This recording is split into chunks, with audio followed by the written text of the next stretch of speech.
likely it's not going to be the best one in the world because this is a lot thicker. It takes a lot longer to heat this up than it does to heat the end of that rod. Okay? But this is 1/4-inch material. Incidentally, this stuff is cut really easily on the cul-de-sac. So,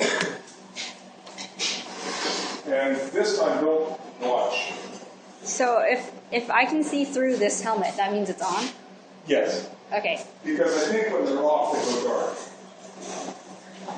So now I've got this set up for 1/4-inch material, and I'm going to snip the tip of this off.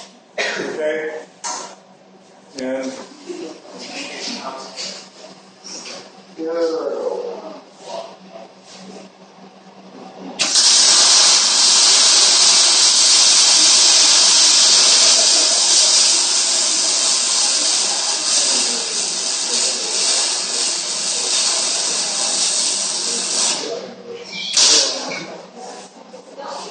Okay,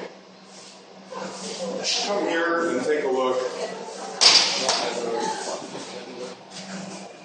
Don't touch it. What did you just do? Really hot. But basically, this is what's called a bead. Okay? Since I'm not the best welder in the world, it's not the best bead in the world. But How do you tell a good bead? well, a good bead, this one isn't bad, okay? It has even all these little sort of scallops.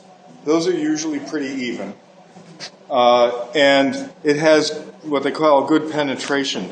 It looks like it's gone into the steel a little bit. It's not resting on top.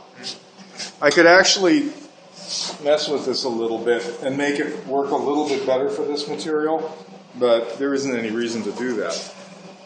Basically, what you're doing when you connect two pieces together is making sure that you get a bead that welds. If there were two pieces side by side of this, you want to connect them with a bead, and you want to make sure that it has melted equally on each side of the weld.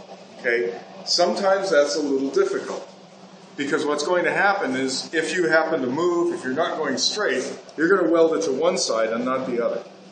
You'll still get a bead, but it won't be attached to part of it. And sometimes, even when I do it, but especially if I'm using this machine, I end up getting one side and then the other side and then the other. It's not even.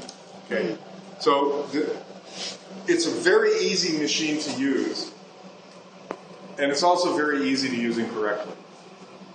So when you decide that you want to weld with this, let somebody know, and we'll set you up so that you can practice a little bit.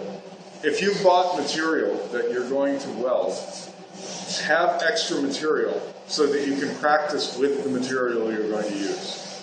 Because it helps us set up the machine, and it helps you get used to how you're going to cut, how you're going to weld something.